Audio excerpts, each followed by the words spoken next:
Alright guys, I got a good one for you. Let me ask you a question. Where did witchcraft go? Where did sorcery go, right? I was thinking about this question and I kind of realized that you can never see it in your own time. But with hindsight, it's easy to identify when the darker sides of the occult are taking a grasp on reality. So, I was moving my car so I wouldn't get another boot, and we have this little public library, like a little birdhouse library. I've mentioned it before. Check out this gem. It's the 42nd edition college textbook of anthropology. Oh boy. This has everything in it from gender studies to... You'll hear, okay? So we're going to start with just a quick section out of the religion portion. The subheading is called Religion, the God-shaped hole inside us. And I thumbed through it a little bit. There's nothing pro-religion in here at all. So this is supposed to be about a book about anthropology, the study of cultures, right? But, yeah, it's written completely from an atheistic standpoint. So the guy who wrote this part... Let me get his name for you. Okay, the gentleman who wrote this is Graham Lawton. And like I said, we are going to go to subheading the God-shaped hole inside us. Okay, you ready for this, guys? Brace yourself. This is what our kids are learning in college. If God designed the human brain, he or she did a lousy job. First sentence. If God designed the brain, he or she did a lousy job. Do we even have to break that down? I'm pretty sure the human brain is the most fascinating enigma in nature, right? That's what I thought. But yeah, according to Graham, he did a lousy job. Let's continue. Dogged by glitches and biases, requiring routine shutdown for maintenance for 8 hours a day, and highly susceptible to serious malfunction, a product recall would seem to be in order. He's talking about the brain. He's talking about God, one of God's greatest creations, the brain. And notice how he is relating the human brain to a material object, right? So let's go over that again. It's dogged by glitches and biases, kind of like software, requiring routine shutdown for 8 hours, right? Like a recharge. Highly susceptible to serious malfunction. Notice he used the word malfunction. Not misthought, you know what I mean? Not confusion. Not a human term, but malfunction. And then he finishes by saying a product recall would seem to be in order. So right off the bat, this author, Graham, wants you to question God right from the first sentence. And if you answered the way we would normally answer that first sentence, he goes on to relate the human brain to a material object. Let's continue. Wow. But in one respect, at least, God played a blinder. Our brains are almost perfectly designed to believe in him or her. Wow. So his closing sentence in the first paragraph, he compares God to a blinder. Our brains are almost perfectly designed to believe in him or her. Sounds a little bit like mockery, doesn't it? You gotta understand, like, the reason I brought up the witchcraft and sorcery is this is where it exists today. Academia. Big time.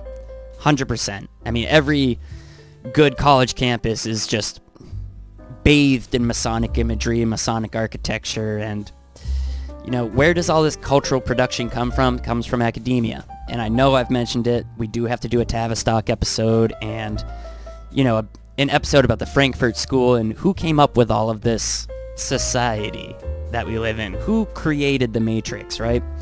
Well, it's books like this that install the Matrix into our kids' brains. There's a section in the religion section here that is supporting of ritualistic sacrifice. It talks about I haven't read it yet, but it looked like a very supporting article for that. Why would they do that? Why would they put that in there? Well, because a lot of these students, a lot of these boys and girls will grow up and one day witness a ritual sacrifice or something similar. It doesn't have to be a human. It can be an object. It can be an animal. One day these indoctrinated youth will come across that. And subconsciously, subliminally, they will remember from college reading about the benefits of ritual sacrifice. Hope that makes sense. This is where they breed them. This is where they pluck them from college, right?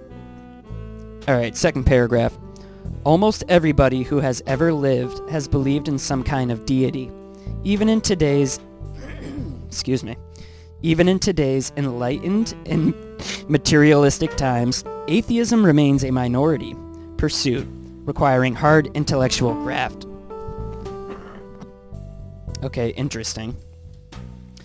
So he's saying that we live in materialistic times, enlightened and materialistic times. Why is he using the word enlightened, right? Why is it called the Enlightenment?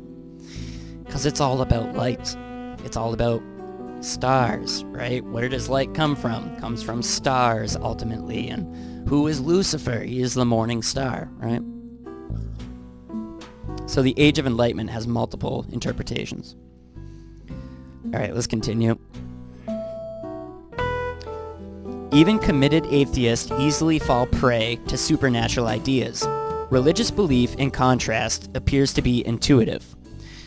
Let's not gloss over that, guys. He just said, even committed atheists easily fall prey to supernatural ideas, equating God with the supernatural, and equating God with being a predator. Did you catch that? He says, even the most committed atheists easily fall prey. Well, if they fall prey, that insinuates there's got to be a predator. Who's the predator? God. That's what he's saying in this. God. God is your biggest enemy, is what he's saying, pretty much. Cognitive scientists, or what we call warlocks, cognitive scientists talk about us being born with a God-shaped hole in our heads. As a result, when children encounter religious claims, they instinctively find them plausible and attractive. Let's stop there for a second. I've never met one kid who enjoys church. Are you kidding me? I used to pretend my stomach hurt every Sunday. I would do whatever I could to get out of church. Give me a break. I didn't find God until I was 28. What a joke. Kids don't care about God. They will as they get older. Some do, you know. That was only half the sentence. It continues.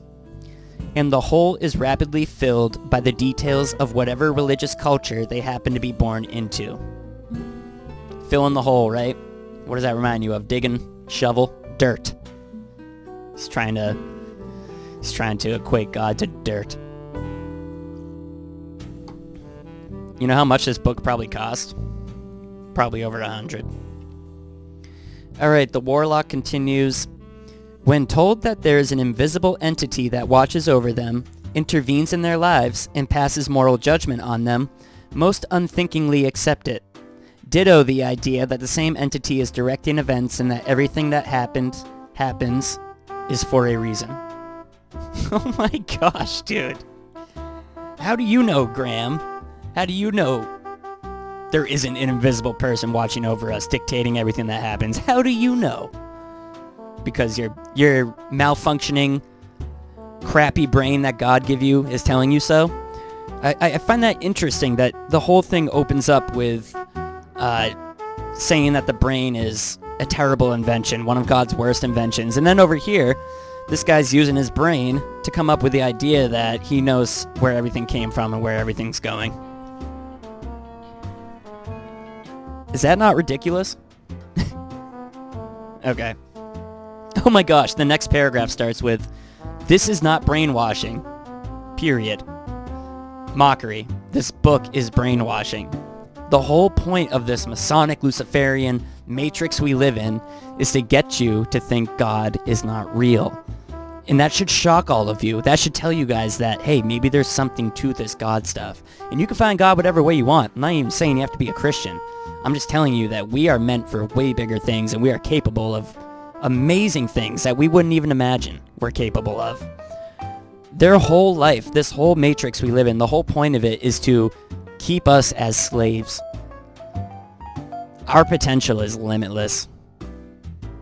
Every religious text talks about people who live for 1,000 years and miracles and all this. I'm starting to think it's literal. Literally, I do. I do at this point. Everything they tell us is a lie. Everything in these college textbooks is a lie. Let's continue. So yeah, this is not brainwashing. The cognitive byproduct theory argues that religious belief is a side effect of cognitive skills that evolved for other reasons. Wow. Your religious belief is a side effect from cognitive skills that developed for another reason. It pays, for example, to assume that all events are caused by agents. The rustle in the dark could be the wind, but it could also be a predator. Running away from the wind has no existential consequences, but not running away from the predator does. Humans who ran lived to pass on their genes. Those who did not became carrion. Guys, this guy, they're pushing evolution still. They're literally pushing evolution in college still. It's been debunked. It's been debunked by countless groups of biological mathematicians and all sorts of people. Evolution is fake. Completely fake. And, you know, the basis of what this guy is writing relies on that. It relies on a theory, right? When you're relying on a theory, it's just awful. Let's continue. Then there's theory of mind, which evolved so that we could infer the mental states and intentions of others, even when they aren't physically present. This is very useful for group living. However, it makes the idea of invisible entities with minds capable of seeing into yours quite plausible. Religion also piggybacks on feelings of existential insecurity, which must have been common for our ancestors. Let me read that again. Religion also piggybacks on feelings of existential insecurity. I ain't feeling insecure about anything, buddy. How about you? How are you feeling? What a joke, dude. Feel bad for him. Okay. Randomness, loss of control, and knowledge of death are soothed by the idea that somebody is watching over you and that death is not the end of existence. What a joke. This isn't even life that we're in, okay? Life doesn't even begin until death. This guy is a warlock. Think of what he's doing here. He's not being neutral. He's not being objective. He's not being unbiased. He is literally coming into this telling you God is a hindrance on your life, telling you that God does not exist, telling you evolution is real, and telling you that all your little existential ideas are byproducts of evolution. That's what a warlock does. Yes. All right. This helps explain why religious ideas were widely accepted and disseminated once they got started. You gonna put a footnote? You gonna back that up? You were there when religion started? Ugh. It has even been argued that religion was the key to civilization, because it was a social glue that held large groups of strangers together as societies expanded. Mockery. That is exactly the truth. No doubt it still has much of its original appeal, but these days, religion downsides are more apparent. Conflict, misogyny, prejudice, and terrorism all happen in the name of religion. But not in the name of love, right? Not in the name of Black Lives Matter. Not in the name of pride. Yeah, there's never any violence associated with those. I think that's a lie, too. The whole idea that religions cause war. Do we know that's true? Did anybody look into that? Or did we just take their word on it like everything else? Okay. No doubt it still has much of its original appeal, but these days, religion's downsides are more apparent. Oh, I already read that.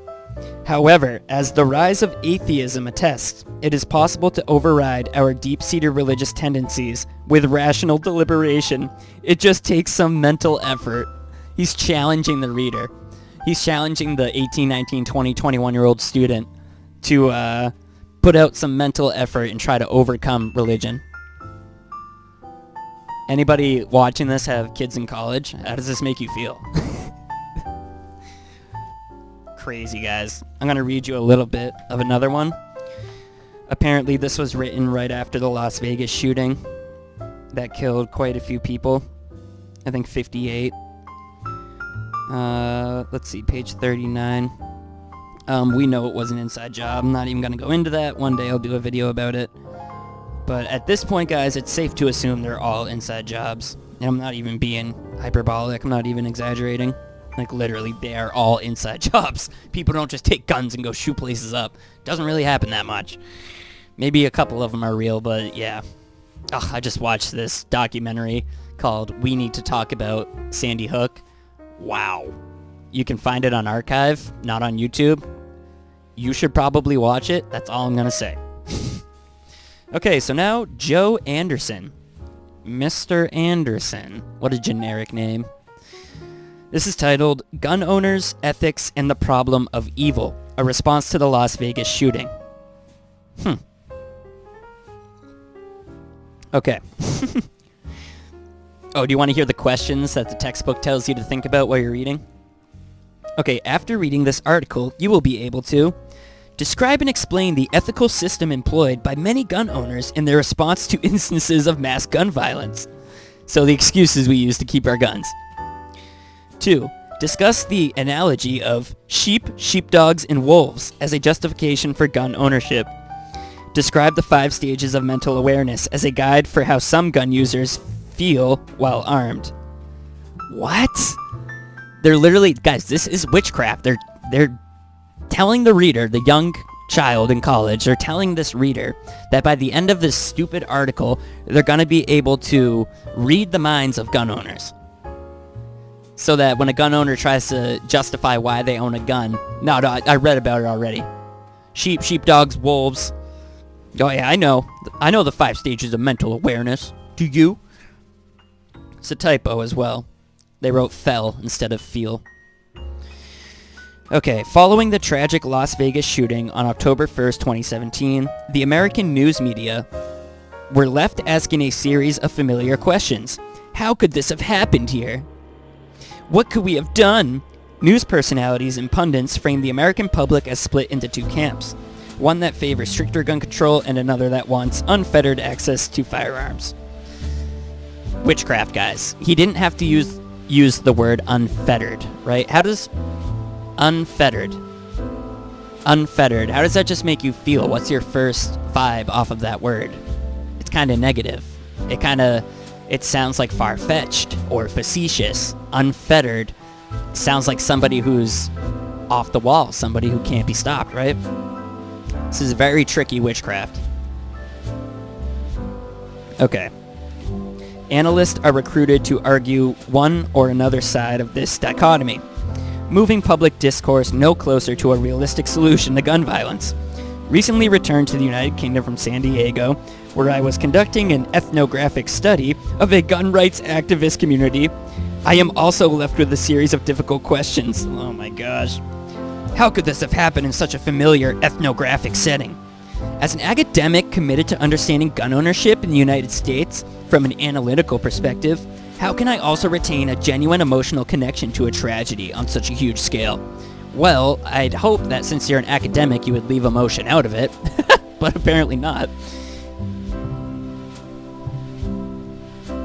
These questions inevitably circle around the ethical, not only what it means for anthropologists to engage with the ethical systems we study, but also how our own ethics uncomfortably rub up against an almost compulsive, even therapeutic, need to layer real-world events with analysis. Just as David Berliner in 2016 argued in a previous debate on contradictions, I found that fieldwork thrust various ethical challenges upon me, and as I come to know and like people whose ethical system contrasted but overlapped with mine, with what I might have considered to be my own. This forced me into a unique state of awareness of a personal ethics that usually bubbles beneath the realm of conscious thought. The recent explosion of work in the anthropology of ethics suggests that I am not alone in these concerns, but despite the growing focus, there is still an unwillingness to take seriously the ethical systems of those who we are often guilty of othering within the United States. Okay, so this guy's doing undercover work, I think. Hold on.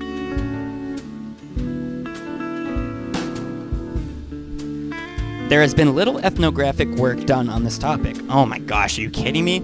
That's all you people do is talk about gun control.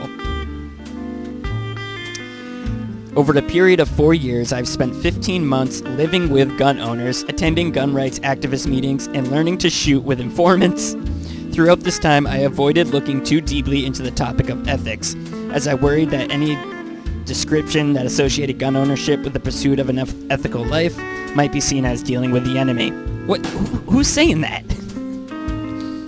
Instead, I followed others in focusing on the associations between gun ownership and nationalism. Oh my gosh. Let's skip ahead and let's read Response to Las Vegas. Oh boy, guys, get ready. Sorcery. Okay. Response to Las Vegas. Whenever a major mass shooting occurs, the inevitably sensational media coverage pushes the issue of gun control into public discourse. Yeah, it's like it's designed that way. Which is immediately followed by a response from gun rights organizations denying any need for a conversation. Just days after... When do we do that? When do we ever deny conversation? Are you kidding me? We came up with tons of ideas. We said, let's have teachers carry guns, right? Let's have more police in the schools, okay? No. They don't want to talk. Because the left and academia are just witches and warlocks. They are here to shape your mental. They're not here to converse with us. Some of them are. Okay. Oh boy. Just days after the Las Vegas shooting, the executive director of the Gun Rights Association I was researching issued a statement in response to the tragedy. Here's his statement, I think. I am sickened and saddened by the horrific mass murder that happened Sunday night in Las Vegas. Reading about it, hearing about it, put a lump in my throat all day. We are also seeing elected officials and journalists using this tragedy as an opportunity to advance their political agenda. Wow, guys, wait till I show you this. You know how they always accuse James O'Keefe of selective editing? I gotta put the mic down for a second. I want you to look at all the dots in this quote. None of this quote was in succession. These are all different pieces of different sentences put together.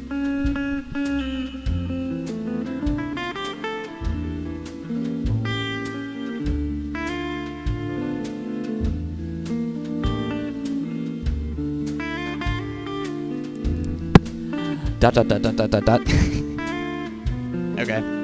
This was followed by a quote from a board member of the organization. Quote, "There is no legislation that will strip evil from an immoral man," end quote. A statement by Wayne LaPierre and Chris Cox from the NRA followed the next day, echoing many of these themes, condemning the evil of the shooter, rebutting calls for a conversation about guns, and taking a tone of disgust that anyone should try to politicize this tragedy. While politicizing it, they're accusing the right. They're accusing the gun rights party group of politicizing shootings. Are you serious? So, dude, this is all lies. This, like, $8,000 textbook is nothing but lies. Nothing but witchcraft. Nothing but sorcery. Okay. In the aftermath of the evil and senseless attack in Las Vegas, the American people are looking for answers as to how future tragedies can be prevented. Banning guns from law-abiding Americans based on the criminal act of a madman will do nothing to prevent future attacks. The NRA remains focused on our mission, strengthening Americans' Second Amendment freedom to defend themselves, their families, and their communities. Once again, the quote was broken up into a bunch of different parts. Senseless is a key word here. An evil that is beyond explanation or verbal analysis, literally absent of sense, locating the perpetrator in the realm of the inhuman. Yeah, great sentence. Why don't we talk about what actually happened? Shouldn't that be the foundation you base your work off of, Mr. Ethnographic Anthropologist? Shouldn't it be based on a foundation of rock rather than a foundation of emotion? Or sand? Ugh. These responses sound self-serving, but contained within them are many of the themes that constitute the ethical system I describe below. Guys, oh my goodness. Let me know in the comments if your kids are in college. Let's talk about their textbooks. We should do like a Zoom call if any of you want to do that. Let's read a little of the conclusion. Okay. Following Thomas Casorda, I suggest that the anthropology of ethics requires a theory of evil in order to understand the good that people strive towards.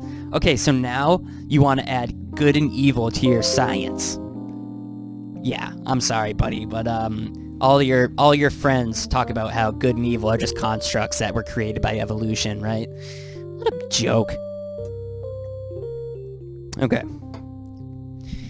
Gun owners create a category of evil that constructs the very notion of what it is to be human, and they deploy these categories in an ethical system, shaped by a gun-carrying habitus.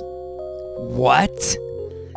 Gun owners create a category of evil that constructs the very notion of what it is to be human. What, dude?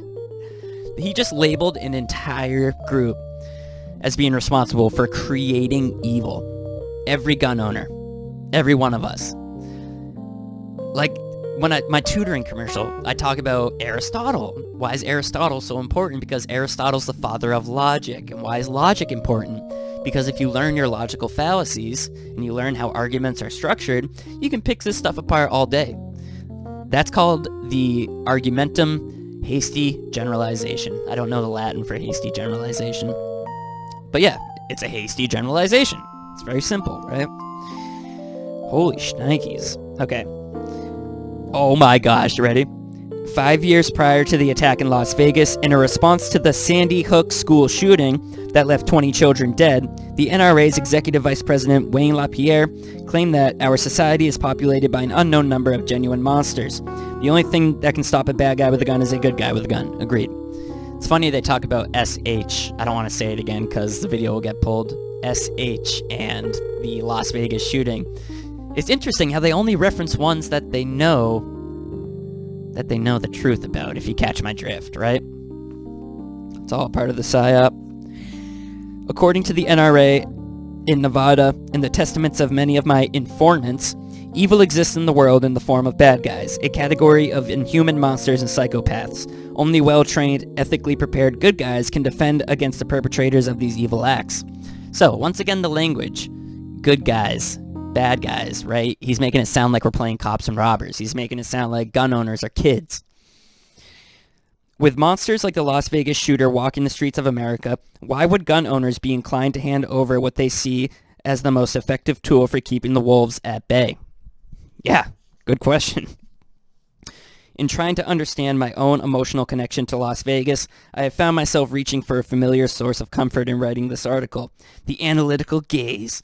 In doing so, I have taken an approach that shows how ethical orientations emerge in the act of training with a firearm, which in turn produces particular responses to mass shootings. Extending this analysis to include my own response to Las Vegas, it is impossible not to see this article as an example of ethics in action. How about witchcraft in action? That didn't even make sense, you guys. What? So, the act of training with a firearm causes ethical orientations to emerge. Like, what are you talking about? Says who? Writing represents a personal coping mechanism that not only helps me to process the pain of this event, but also tries to deploy what expertise I have in order to help others understand America's complex relationship with guns and to hopefully move around or move beyond the stale bipartisan debate. What a joke. We're definitely going to be coming back to this. This is awesome. Let me see if I can get a price tag. No price tag. But yeah, disgusting. Once again, in the camera. Anthropology, the annual edition. This is the 42nd edition. Nothing but lies, witchcraft, sorcery, black magic. Don't forget, sign up for BitChute. Links in the description. Soldiers, sailors, and airmen of the Allied Expeditionary Force, you are about to embark upon the great crusade toward which we have striven these many months. The eyes of the world are upon you. The hopes and prayers of liberty-loving people everywhere march with you. In company with our brave allies and brothers in arms on other fronts, you will bring about the destruction of the German war machine, the elimination of Nazi tyranny over the oppressed peoples of Europe, and security for ourselves in a free world. Your task will not be an easy one. Your enemy is well-trained, well-equipped, and battle-hardened. He will fight savagely. But this is the year 1944. Much has happened since the Nazi triumphs of 1940-41.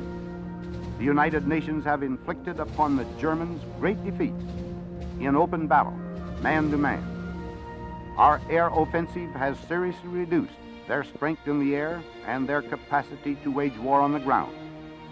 Our home fronts have given us an overwhelming superiority in weapons and munitions of war, and placed at our disposal great reserves of trained fighting men. The tide has turned. The free men of the world are marching together to victory. I have full confidence in your courage, devotion to duty, and skill in battle. We will accept nothing less than full victory. Good luck, and let us all beseech the blessing of Almighty God upon this great and noble undertaking.